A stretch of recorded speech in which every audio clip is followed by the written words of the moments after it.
So where's my girl at? She just had got surgery. She in here? Do you see her here? Huh? Do you see her here?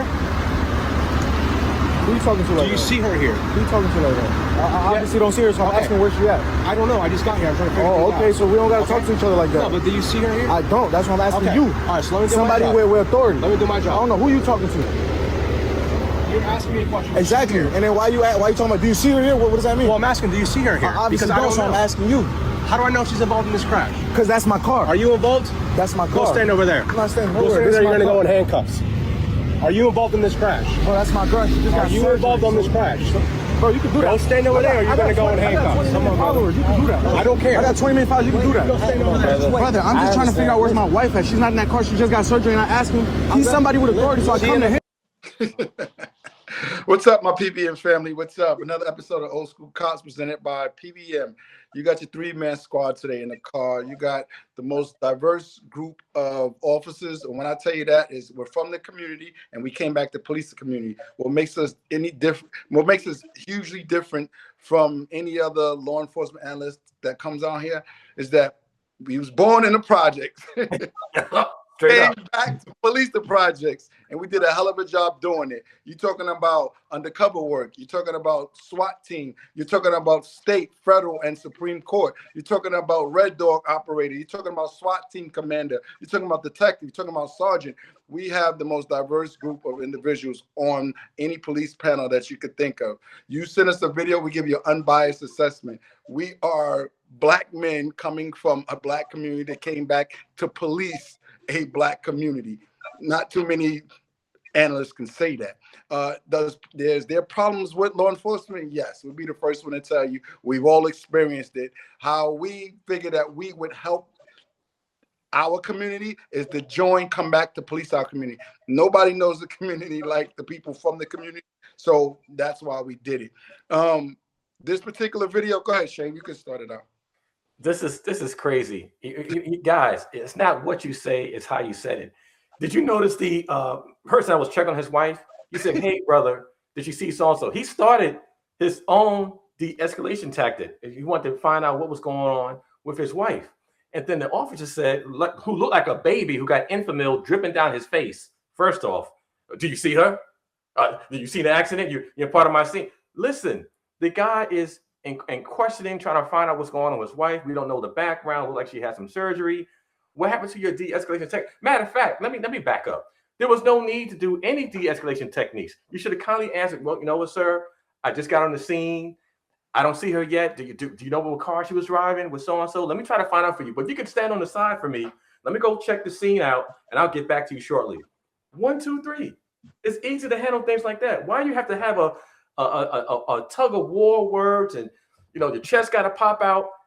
It's not necessary. I don't know. I never felt the need to come off like, especially during the traffic accidents. Families I've seen do heads decapitated, kids killed, cars wrapped around the trees. It's a very sensitive moment. So you have to put on that hat for people who may be grieving, issues they may be going through. You got to come. We wear many hats.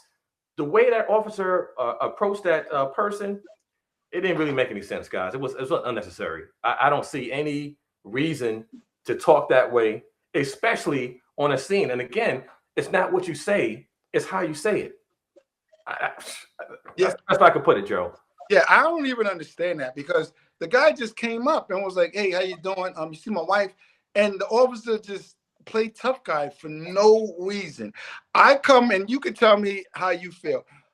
For me, working alongside guys like that, seeing guys like that, they're the worst cops there is because they take situations and from 0 to 100, then all of a sudden everybody's fighting and we're trying to figure out what happened. I hated working with guys like that. I normally cut them off if they come into my call. I'm quite sure you guys had guys where you'd be like, nah, you don't even want him coming because I got control of the scene. Everything is cool. I'm doing my thing. Once he get here, it's going to be a problem. He was definitely, and a lot of people know, you got a lot of people get this job that was soft when they was kids. They got bullied around. They put that badge, they put that gun on, and then all of a sudden they think they just Superman. They think, now I can payback time. I could do what I want to do with people. And those are the worst cops to deal with, bro. This guy was on 100 for no reason. But as soon as you take that badge and a gun off of him, you see you can shrink him that big. I've worked with guys like that. Not a lot, but I have worked with guys like that.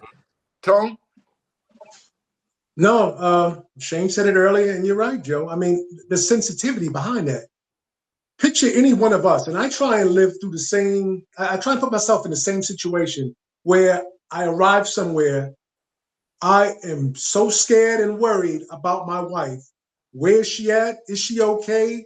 You know, is she alive? You know, what's going on? You know, you look at the vehicle, it's damaged.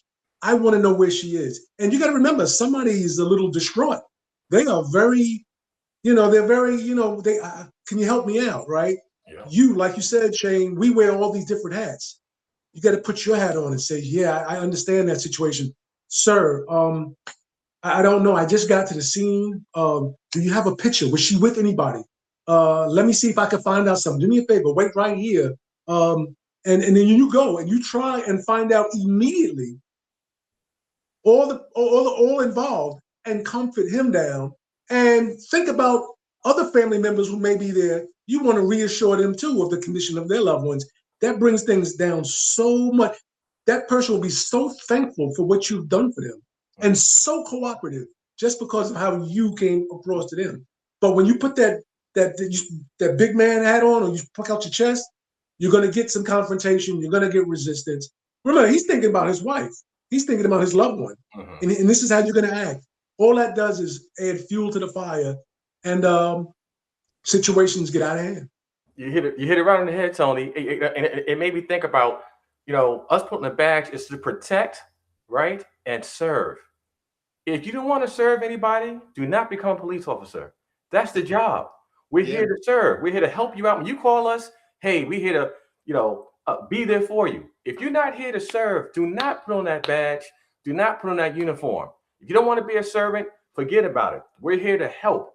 Anytime we're on the scene, how can I help you? How can I assist you? How can we make things better? That's the goal of being a police officer. And you do that, you going to get home safely every night.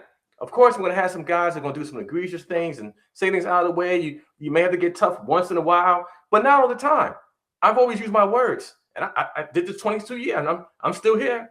You still here, Joe? Tony, you still here? How's it we still alive? Because we know how to use our words. We didn't have to get into situations like that. And if we did have to, we know how to handle ourselves. It's just, if you're not here to serve, forget about putting on the badge. Point blank, period. What's up, Jimmy? Thanks for joining the live. If anybody got any questions, go ahead and ask. Dave, you can go to the next video. Someone said service in the community and having a conversation, that's the key. This officer was not relatable at all. Right. Absolutely right. Absolutely right. 100%.